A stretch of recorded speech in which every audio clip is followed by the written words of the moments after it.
रहीम अस्सलाम वालेकुम नादरीन, आप यूट्यूब चैनल देख रहे हैं। मैं इमरान खान हूँ। नादरीन, खित्ते में इंपॉर्टेंट डेवलपमेंट्स हो रही हैं। अगले 24 घंटे नहायत अहम हैं, क्योंकि देखिए जंगबंदी में जो बातचीत होनी है अमेरिका और ईरान के बीच में, वो पाकिस्तान में होगी। इस्लामाबाद में तैयारियाँ कर ली गई हैं। इस्लामाबाद ने शानदार रोल प्ले किया इसमें, और पाकिस्तान का जो किरदार होना चाहिए था वही किरदार पाकिस्तान का रहा। और इसका सबसे ज़्यादा क्रेडिट पाकिस्तान की आवाम को जाता है कि वो किसी भी नफरत की आग में नहीं जले, बल्कि पाकिस्तान के लोगों ने इस बात के ऊपर दबाव डालकर रखा आखिरी दिन तक कि पाकिस्तान का किरदार सिर्फ और सिर्फ जंगबंदी के लिए होना चाहिए, हमें किसी की भी साइड नहीं लेनी चाहिए। तो पाकिस्तानी अवाम को बड़ा क्रेडिट जाता है, मौजूदा हुकूमत को भी क्रेडिट जाता है कि उन्होंने इसके लिए कोशिशें जारी रखी। और बिल आखिर जो है वो अब इस्लामाबाद में जंगबंदी के लिए मुज़ाकरात हो रहे हैं। ये टाइम बहुत इंपॉर्टेंट है, क्योंकि इसमें इसराइल खराबी पैदा कर सकता है। और इसराइल की जानिब से जो लबनान पे लगातार अटैक किया जा रहा है, ये एक ऐसा नुक्ता है जिस पे ईरान को एतराज़ है। और ईरान ये समझता है कि ये एक संगीन खिलाफ वर्जी है सीज़ फायर मुआहदे की, जबकि अमेरिका ने कहा कि ये तो मुआहदे का हिस्सा ही नहीं था। अब कुछ चीज़ें मैं इस वीलॉग में क्लियर कर दूंगा, लेकिन उससे पहले मैं आपको ये भी बता देता हूं कि ये जो रात गुजरी है ये रिजीम चेंज की रात थी। आज जो है वो पाकिस्तान में 10 तारीख है। आप जब ये वीलॉग सुन रहे हैं तो 10 तारीख की सुबह है। 9 और 10 तारीख की रात को अप्रैल में इमरान खान साहब की हुकूमत को ख़त्म किया गया था। रिजीम चेंज ऑपरेशन किया गया था आज से 4 साल पहले। इस हवाले से मैं आपको कुछ ऐसे हकायक बताऊंगा जो इससे पहले मैंने आपको नहीं बताए। आज इस वीलॉग में मैं आपके सामने रखूंगा। बड़ी इंपॉर्टेंट चीज़ें हैं, लेकिन सबसे पहले एक रोला पड़ गया पाकिस्तान में और मेरे ऊपर बेशुमार टाउट्स छोड़ दिए गए। बड़ी खप डल गई पाकिस्तान में कि पता नहीं मैंने कोई गद्दारी कर दी है। और मैं ये चाहता हूं कि कोई जंग लगी रहे ईरान की, और ये जंग खत्म ना हो और पाकिस्तान जंग का हिस्सा बन जाए और पाकिस्तान जंग लड़ना शुरू कर दे। तो मैं आपको चंद चीज़ें बता देता हूं कि पहले दिन से आप मेरी वीडियो सुन रहे हैं, मैं एक ही बात कर रहा हूं कि पाकिस्तान को हर सूरत में गैर जानिबदार रहना चाहिए। पाकिस्तान को किसी भी मुल्क की जानिब से लड़ाई में नहीं उतरना चाहिए। और इस हवाले से ना सिर्फ मैंने बहुत सारे ट्वीट्स किए, बल्कि बहुत सारी वीडियोज भी की, बल्कि मैंने अवामी सर्वे भी करवाए। मैंने एक अवामी सर्वे करवाया कि क्या पाकिस्तान को सऊदी अरब से दिफाई मुआहदे के तहत ईरान से लड़ाई में उतरना चाहिए, हाँ या नहीं। और आपको हैरत होगी कि 90% के करीब लोगों ने कहा कि नहीं, पाकिस्तान को लड़ाई में नहीं उतरना चाहिए। यह हुकूमत तो अब सर्वे करवा रही है ना, मुज़ाकरात शुरू होने पर, जंगबंदी होने के बाद। मैंने ये पहले करवाए थे। दूसरा एक और सर्वे मैंने किया था कि क्या पाकिस्तान को अरब ममालिक के लिए ईरान से लड़ाई में उतरना चाहिए, हाँ या नहीं। तो उस पर भी इतनी ही तादाद में 90% के करीब लोगों ने यह कहा, बल्कि 90% से ज्यादा थे। और यह डाटा मेरे पास अभी भी मौजूद है। कोई 10-10 हज़ार लोगों ने इसके अंदर वोटिंग में हिस्सा लिया हुआ था। और इसके अलावा बहुत सारे और मेरे ट्वीट्स हैं। यानी मैंने यहां पे एक और, यानी यहां पे एक सऊदी अरब के सहाफ़ी हैं, उनकी जानिब से एक ट्वीट आता है कि आसिम मुनीर साहब ने सऊदी अरब को डिफेंस मिनिस्टर उनके जो है उनसे मिलते हुए इस बात की यकीन दहानी करवाई, जिनका नाम खालिद बिन सलमान है, उन्हें यकीन दहानी करवाई कि अगर ईरान ने एक और अटैक किया सऊदी अरब पर तो पाकिस्तान ईरान को टारगेट करेगा, ईरान को निशाना बनाएगा। ये 8 मार्च 2026 को ट्वीट किया एक सऊदी सहाफ़ी ने। मैंने उसके ऊपर लिखा, इस यकीन दहानी पर अमल हुआ और पाकिस्तान ईरान के खिलाफ लड़ाई में उतरा तो इसराइल को काफ़ी मदद मिलेगी। मैंने उस वक्त भी पाकिस्तान के लड़ाई में उतरने की मुखालफत की थी। इसके अलावा एक सुहेल आफरीदी ने ट्वीट किया था, उसके ऊपर भी मैंने एक ट्वीट किया था। सुहेल आफरीदी ने कहा कि पाकिस्तान को हमेशा अमन और मुज़ाकरात के लिए किरदार अदा करना चाहिए। और उस पर मेरा ट्वीट है, और ये तारीख भी मैं आपको बता देता हूं, ये 1 अप्रैल 2026 का ट्वीट है। तब तक किसी के नहीं आइडिया में था कि जंगबंदी होगी या नहीं होगी। पाकिस्तान को अमन ही के लिए कोशिश करनी चाहिए, क्योंकि यही हमें हर लिहाज से सूट करता है। और मैं हमेशा यही कहता रहा हूं कि जंगबंदी होनी चाहिए, हर जगह पे मैंने यही बात की है। लेकिन मैंने एक खबर ब्रेक की जिस खबर से पूरे पाकिस्तान में रोला पड़ गया। खबर यह थी कि जो शहबाज शरीफ साहब ने ट्वीट किया वो कॉपी पेस्ट है, और वो व्हाइट हाउस से होकर आया है। और मैंने ये बताया कि ये व्हाइट हाउस ने इनको ट्वीट करने का कहा है, तो इन्होंने ट्वीट किया है। और नालायकी इनकी ये है कि जो पहली लाइन जिसको मिटाना था, जिसमें लिखा हुआ था पाकिस्तान पीएम, यानी वो ड्राफ्ट था Pakistan PM post on x, तो वो जो चीज है वो मिटाने की बजाय उसको भी साथ ही छाप दिया। नालायकी इनकी ये थी। मैंने इसकी कर दी निशानदेही, और मैंने बता दिया कि काम तो अच्छा हुआ, जंगबंदी हो गई और इस पर सबको खुशी है, लेकिन हमारे वजीर आजम ने नालायकी दिखाई है। और वैसे भी डोनाल्ड ट्रंप को नालायक लोग पसंद हैं। मैंने ये किया। इसके बाद जो रोला पड़ा पाकिस्तान में कि पता नहीं मैं गद्दार हूं, मैं चाह रहा हूं पाकिस्तान जंग में उतर जाए, पाकिस्तान सऊदीया से लड़े या पाकिस्तान ईरान से लड़े, मैंने तो ऐसी बात कही नहीं की। मेरी खबर के ऊपर पाकिस्तान में यह कहा गया कि यह प्रोपेगेंडा है। बहुत सारे टाउट सहाफियों ने यह बात की कि यह प्रोपेगेंडा है। और अब मैं आपको बताता हूं कि इसका नतीजा क्या निकला।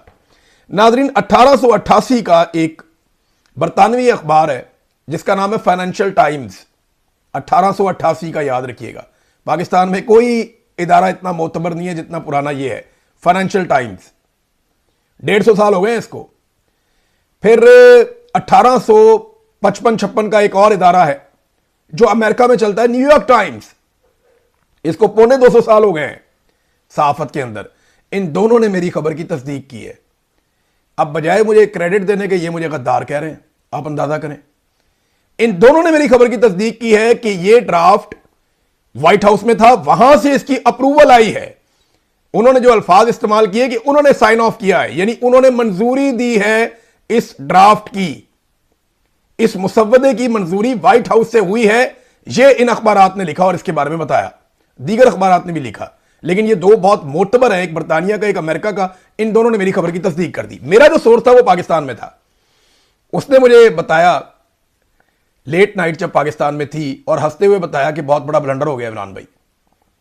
तो जो उसने मुझे खबर दी मेरे लिए बड़ी अलार्मिंग थी। मैंने 2-3 जगह पे चेक किया, कुछ डाटा निकाल के चेक किया। जब मैंने उसको थोड़ा सा खबर को मजीद उसकी छानबीन की तो खबर निकल आई। मैंने खबर दे दी और रोला पूरे पाकिस्तान में नहीं पूरी दुनिया में पड़ गया था। बाकी लोग भी इसके ऊपर बोलना शुरू हो गए थे। लेकिन जब मेरी खबर की तस्दीक होती है दो मोतबर आलमी अखबारात से, एक न्यूयॉर्क टाइम्स से, एक फाइनेंशियल टाइम्स से, एक बरतानिया का कोई 150 साल पुराना और एक कोई पौने 200 साल पुराना अमेरिका का, तो उसके बाद कम से कम टाउटों को अब माफी मांगनी चाहिए और यह बात तस्लीम करनी चाहिए। और देखिए, इसमें शहबाज शरीफ के लिए कोई शर्मिंदगी की बात नहीं है भाई। एक बंदा होता है नालायक, बात होगा तो हो भी जाता है, कोई बात नहीं है। पाकिस्तान के लिए तो बेहतर है कि पाकिस्तान को अमेरिका ने रिक्वेस्ट की कि जनाब हमारी जान छुड़ाएं, हम इस लड़ाई को आगे लेकर नहीं चलना चाहते। मैंने इसके ऊपर पहले भी ट्वीट किया हुआ है कि डोनाल्ड ट्रंप की बातों से नहीं लगता कि डोनाल्ड ट्रंप लड़ाई को लंबा लेकर जाना चाहता है। डोनाल्ड ट्रंप जंग बंदी की तरफ जाएगा। मैं ये पहले कह चुका हूं, एक दफा नहीं कई मरतबा कह चुका हूं। चाहे वो धमकियां लगा रहा था, मैंने इस पर ट्वीट भी किया है। मेरा ये अंदाजा था कि ये इतना लंबा लेकर जा नहीं पाएगा, ट्रंप को इस लड़ाई में से हर हाल में निकलना पड़ेगा। अब इंटरेस्टिंग बात यह है कि जिन लोगों ने इसको प्रोपेगेंडा करार दिया, जिन लोगों ने इसको गद्दारी करार दिया, अब वो फाइनेंशियल टाइम्स को और न्यूयॉर्क टाइम्स को भी गद्दार कहेंगे। जाए ना जाकर इन इदारों के ऊपर केस कर दें, नहीं तो हुकूमत पाकिस्तान या शहबाज शरीफ बरतानिया में आके मेरे पे केस कर दें।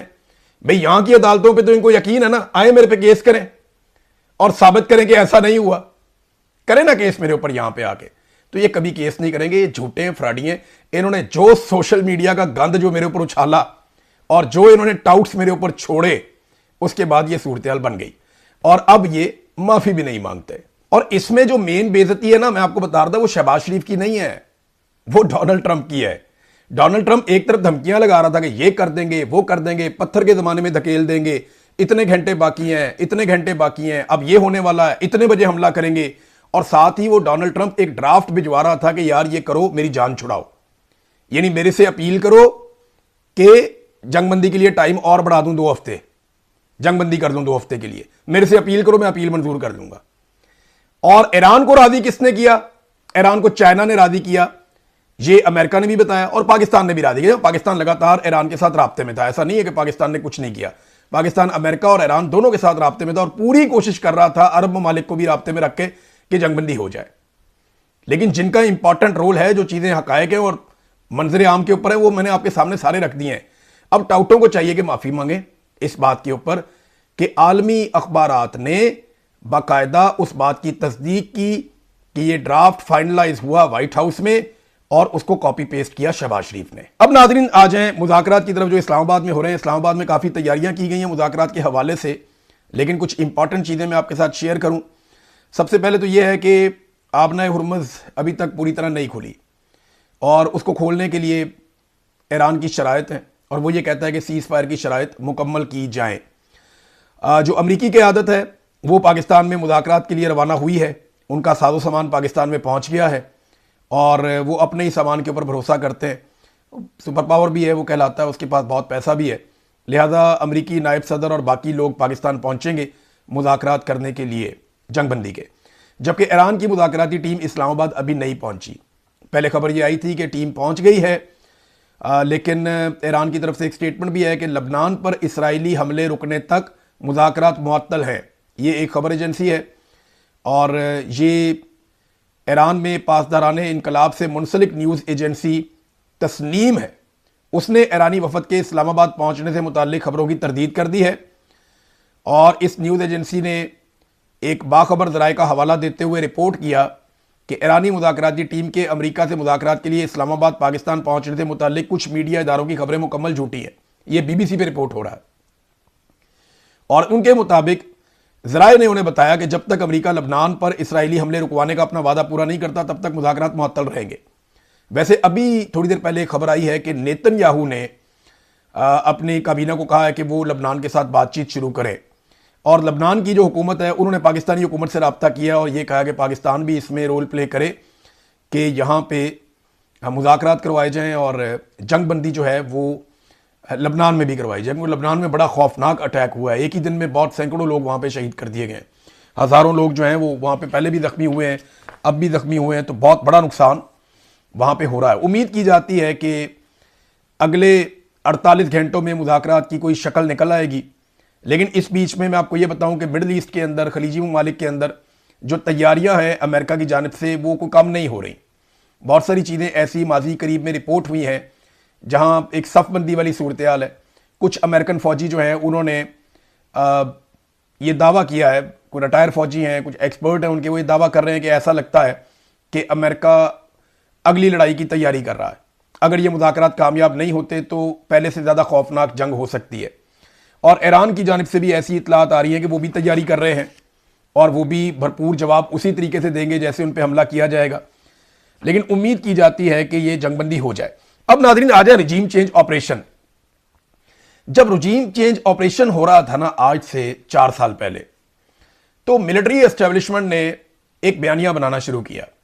वो बयानिया अपने टाउटों के जरिए बना रहे थे और इसके अलावा वो बयानिए के लिए खुद भी of the record, on the record मुलाकातें भी कर रहे थे। कुछ बातें वो खुलकर करते थे, कुछ बातें वो मुलाकातों में करते थे, कुछ बातें वो इकट्ठे लोगों को बुलाकर बैठ के वहां पे कहते थे हम ऑफ द रिकॉर्ड बात करना चाहते हैं। तो 5 ऐसी चीजें हैं जो मिलिट्री एस्टेब्लिशमेंट ने इमरान खान साहब के रजीम के खात्मे के हवाले से की थी। पहला दावा उनका यह था कि यह एक जमहूरी अमल है, हमारा इसमें कोई किरदार नहीं है, यह अदम एतमाद, सियासी जमातें जाने उनका काम जाने। नंबर 1 उनका दावा यह था। नंबर 2 उन्होंने दावा किया था कि इमरान खान ने पाकिस्तान की मईशत तबाह कर दी है। नंबर 3 उन्होंने ये कहा था कि गवर्नेंस खराब है। उस्मान बुज़दार की मिसाल भी उन्होंने पेश की थी इसमें। नंबर 4 वो ये कहते थे कि खारजा पॉलिसी में इमरान खान साहब को बहुत नाकामी हुई है, वो बार बार ये कहते थे। नंबर 5 वो एक और बात कहते थे कि इमरान खान बात नहीं सुनता, अपनी मर्जी करता है। और एक बात वो ये कहते थे कि इमरान खान पब्लिक में बिल्कुल मकबूल नहीं है। ये बयानिया झूठ है कि इमरान खान की कोई मकबूलियत है पब्लिक के अंदर। ये 6 बातें बार बार पाकिस्तान की मिलिट्री एस्टेब्लिशमेंट हर जगह पे करती थी। आज 4 साल के बाद ये 6 बातें कितनी सच साबित हुई। सबसे पहली बात, ये जमहूरी अमल का हिस्सा है, इसमें मिलिट्री एस्टेब्लिशमेंट का कोई किरदार नहीं है, हम कोई रजीम चेंज ऑपरेशन नहीं कर रहे। तो रजीम चेंज ऑपरेशन में शामिल फजलुर रहमान, ख्वाजा आसिफ, जावेद लतीफ, मिफ्ता इस्माइल, शाहिद खाकान अब्बासी, MQM, ANP, हत्ता के बैनुल अक़वामी मीडिया और बहुत सारे प्लेयर्स रजीम चेंज ऑपरेशन की गवाहियां दे चुके हैं। मोहम्मद जुबैर भी इसकी गवाही दे चुके हैं कि मिलिट्री के साथ मिलकर, फजलुर रहमान साहब ने तो नाम लेकर बताया कि जनाब फलां फलां जर्नैल था, इन्होंने कहा था आओ इसकी हुकूमत गिरा दो। तो रजीम चेंज ऑपरेशन की गवाहियां आ चुकी हैं। फौज की यह बात जो मिलिट्री एस्टेब्लिशमेंट ने उस वक्त कही वो गलत साबित हुई। नंबर 2, इमरान खान ने मईशत तबाह कर दी। यह बयानिया बहुत फैलाया गया उस वक्त, महंगाई बहुत है, मईशत तबाह हो गई। तो कर्जे इमरान खान साहब के दौर में जितने थे आज उससे दुगने हैं। यानी 75 साल में पाकिस्तान ने जितने कर्जे लिए 4 साल में उतने ले लिए। बेरोजगारी इमरान खान के दौर से ज्यादा है। गुर्बत की शरह इमरान खान के दौर से बहुत ज्यादा है। बजट खसारा इमरान खान साहब के दौर से डबल है। तरक्की की शरह, यानी जो शरह नमू जिसे कहते हैं, इमरान खान के दौर में जो 6.18% तक पहुंच गई थी, 6% के करीब 2 साल तक रही है। यानी अगर आप एवरेज निकालें तो 6% थी, वो माइनस में चली गई थी, बड़ी मुश्किल से 3 तक पहुंचे हैं ये। फिर बिजली की कीमत 3 गुना हो गई, कम से कम 3 गुना बिजली की कीमत हो गई। गैस की कीमत जो है वो 800 से 900% बढ़ गई।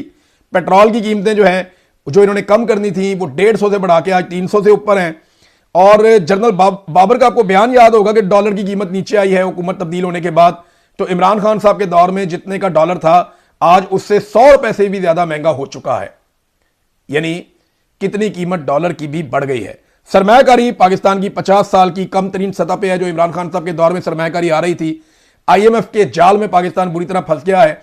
आज हमारा बजट आईएमएफ बनाती है, हमारे सारे फैसले आईएमएफ करती है, और ये बड़े फख्र से पाकिस्तानी वुज़रा कहते हैं। तो क्लियर हो गया आपको कि मईशत के बारे में जो एक बयानिया बनाया गया, महंगाई के बारे में एस्टेब्लिशमेंट की जानिब से, वो बयानिया भी फारिग हो गया 4 साल के बाद। तीसरा बयानिया इन्होंने बनाया था कि इमरान खान की गवर्नेंस खराब है। बुज़दार की मिसाल देते थे। वैसे बुज़दार जो है वो मरियम नवाज से तो बेहतर ही था, क्योंकि मरियम नवाज ने जितने मंसूबों का इफ्तिताह किया है, उनका रिकॉर्ड जब निकाल